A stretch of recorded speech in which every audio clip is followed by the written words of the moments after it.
آپ لوگوں نے صحرا کے شیر عمر مختار کا نام تو سن رکھا ہوگا، جنہوں نے لیبیا کی صحرا میں اطالوی یعنی اٹلی کی فوج کو 20 سال تگنی کا ناچ نچائے رکھا۔ آج ہم آپ کو ایسے شیر سے متعارف کروائیں گے جس کو دنیا جنگل کے شیر کے نام سے جانتی ہے، جس کو عمر مختار دوم کے نام سے بھی جانا جاتا ہے، جس کا نام بشیر بن سالم حارثی تھا۔ آپ مشرقی افریقہ کے ملک تنزانیہ میں رہتے تھے اور آپ ایک عمانی عرب تھے۔ بشیر بن سالم اپنے وقت کا بہت بڑا تاجر تھا۔ جب جرمن فوج نے مشرقی افریقہ پر قبضہ کیا، وہاں کے مسلمانوں اور لوگوں پر ظلم کے پہاڑ توڑ دیے، مسلمان کو غلام بنا لیا، ان کا سامان لوٹ لیا، مسجدوں اور مقدس مقامات کی بے حرمتی کی، لوگوں کا قتل عام کیا، تو بشیر بن سالم نے تنزانیہ کے افریقی قبائل کو متحد کیا اور 1888 کو جرمن فوج کے خلاف بغاوت کا اعلان کر دیا۔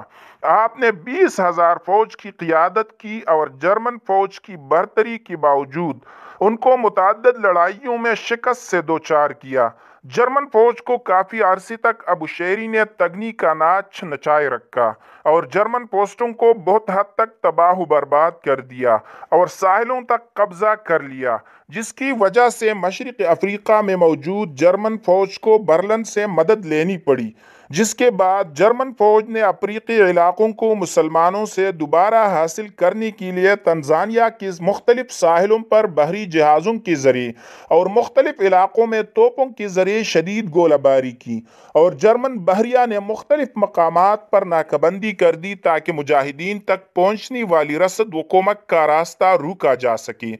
پھر جرمن نے مختلف قبائل کو ابوشیری سے غداری کرنے پر مجبور کر دیا، جس کی وجہ سے بہت سارا مشرقی افریقہ کا علاقہ مسلمانوں کے ہاتھوں سے نکلنا شروع ہو گیا، اور ابوشیری نے اپنے قبائل کی حفاظت کے لیے عرب فوج سے مدد مانگی، مگر جرمن فوج نے غداروں کے ذریعے مختلف افریقی قبائل پر دعویٰ بول دیا۔ ابوشیری اور اس کے کچھ ساتھی بمشکل جان بچا کر نکلنے میں کامیاب ہوئے، مگر ابوشیری ایک بار پھر یاوا اور مبوگا کے علاقے کو بغاوت جاری رکھنے کے لیے رضامند کرنے پر کامیاب رہا، اور وہ دارالاسلام اور مبوگائی علاقوں پر ایک بار پھر حملہ کرنے کی رہنمائی کرنے میں کامیاب رہا،